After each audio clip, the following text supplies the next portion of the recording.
শুভ সকাল বন্ধুরা, সবাই কেমন আছেন? আমার মমতা লাইফস্টাইল ব্লগে আপনাদের সবাইকে স্বাগত। বড়োদেরকে প্রণাম, ছোটদের অনেক অনেক ভালোবাসা। দেখুন, বোম্বের সকালটা আপনাদের সাথে শেয়ার করলাম। এখানে বিছানা চাদরটা আমি গুছিয়ে আলাদা একটা চাদর পাতিয়ে নিয়েছি। এই যে পর্দাগুলো গুছিয়ে নিয়েছি, এর বালিশের কভার নেই, আলাদা কভার দেব।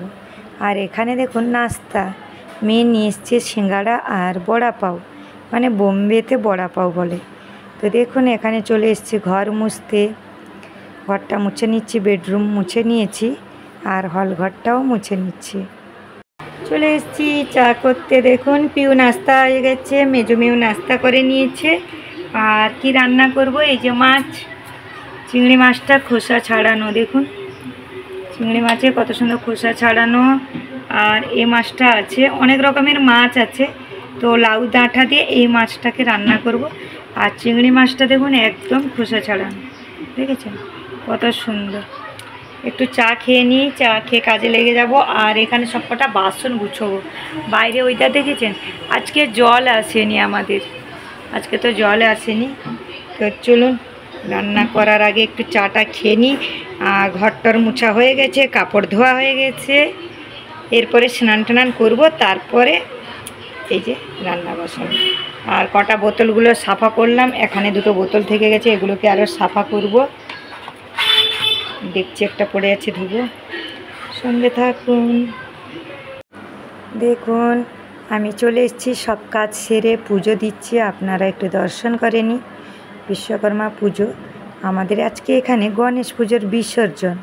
তো এখানে দেখুন কি আছে, শাকটা কালকের ফ্রিজে আছে, আমি গরম করব। এখানে চিংড়ি মাছ কটা বানিয়ে নিয়েছি, ভেজে নিয়েছি। এই চিংড়িগুলো ছাড়ানো চিংড়ি, ওই জন্য অল্প কটা দেখা যাচ্ছে ছাড়ানো। আর এখানে রান্না বসিয়ে দিয়েছি, ভাত হয়ে গেছে, পাশে চাও করতে বসিয়ে দিয়েছি একটু। আমার তো চা যখন তখন খাওয়া। তারপরে আজকের বাবার ছুটি আছে মেয়েদের। আর দেখুন এইসব বাসনগুলো কটা গুছিয়ে নিচ্ছি, তার মধ্যে আলাদা কাজও তো থাকে। তো যাই হোক, এই কাঁসার বাসনগুলোতে এখন খাওয়া দাওয়া আমাদের হয়। কাঁসার বাসনে ইউজ করলে কিন্তু বেশ পরিষ্কার থাকে, নাহলে কিন্তু রেখে দিলে সেগুলো কালো হয়ে যাবে, তার জন্য। তো চলুন গুছিয়ে নিয়েছি, এবার চাটা খাবো, এগুলোও সব কটা গুছিয়ে নেব। আর আমার রান্নাঘরটা ছোট বলে সবসময় একটু অসুবিধে হয়, জিনিসপত্র যে রেখে কাজ করব আমার ওটা পছন্দ হয় না। গুছিয়ে একটু ভালো করে তারপরে কাজ করি।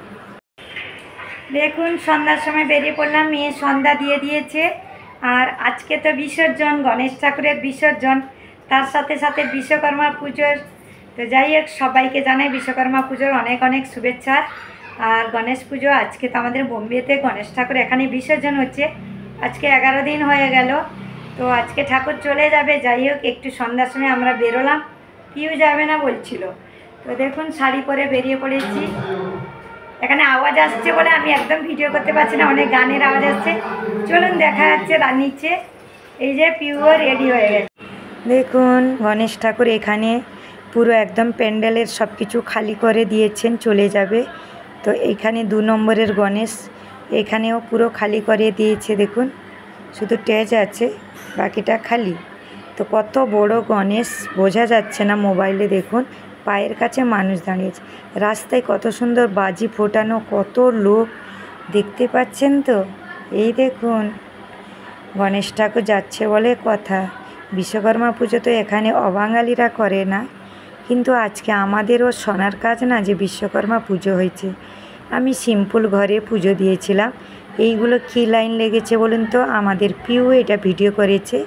এখানে বড়া পাও লাইন, আর এখানে হাজার হাজার মানুষ খাচ্ছে ছোলা ভাজা, চকলেট, চা দিচ্ছে, পুরি রাস্তাতে লাইন। এই দেখুন এই লাইনটা, এটাও একটা আলাদা কিছু লাইন মনে হয়। এই যে ওর বাবার সাইডে দাঁড়িয়ে আছে। তো দেখুন আমরা বেরিয়ে এদিকে চলে যাচ্ছি, প্রচুর লাইন, রাস্তা হাঁটা যাবে না। পুরো রাস্তাতে মুম্বাইতে সব কিছু দেয়।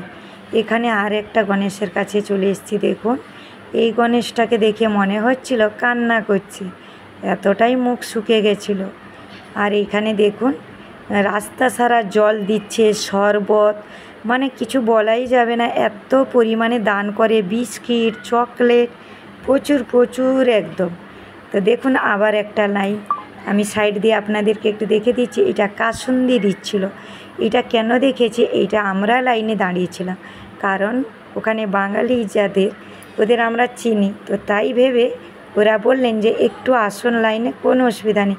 তো এখানে দেখুন ছোট্ট গণেশ ঘরের, আর এখানে আমরা আলাদা যাচ্ছি। ওই যে আমার বাম সাইডে দেখুন, ওটাও একটা লাইন গেছে, অনেক লাইন চারিদিকে, সাইডে সাইডে অনেক লাইন যাচ্ছে। এগুলো সব লাইন যাচ্ছে, দেখুন ভিডিও করছিলাম।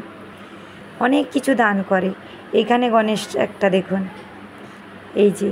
আরও তো আমি অনেকগুলো স্টেজের ভিতরে যাইনি গণেশ, আমরা তো রাস্তায় যতটুকু ফাঁকা দেখে সাইড দিয়ে বেরিয়ে চলে যাচ্ছিলাম। এই গণেশের কাছেও এসেছিলাম। তো যাই হোক, সবাই একটু গণেশ থেকে আশীর্বাদ নিয়ে নিন। আবার যেন গণপতি বাপ্পা আগলে বছরে আসে, এখানে মারাঠিতে বলে।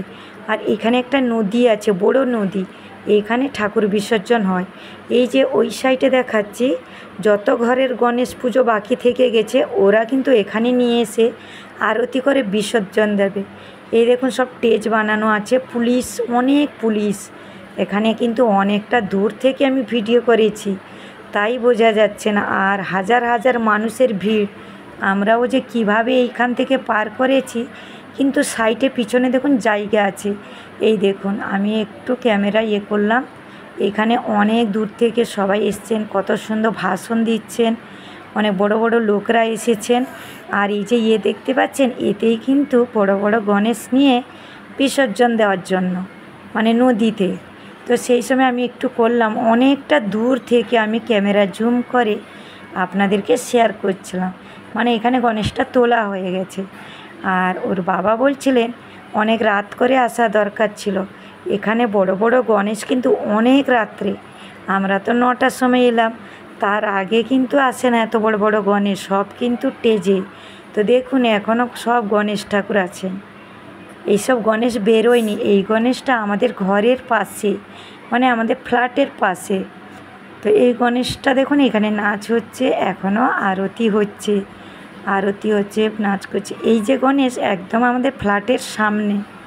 আমি যখন গেলাম, এখানে আরতি হয়ে গেছিলো, তারপরে বাইরে বের করে বসানো হয়েছে। দেখুন পাটা কত, মানে কত নিচু আর কত উঁচুতে গণেশ, দেখে মুগ্ধ হয়ে যাবে, তাই না? এটা আমাদের ফ্ল্যাটের সামনে। চলুন সবাই ভালো থাকুন।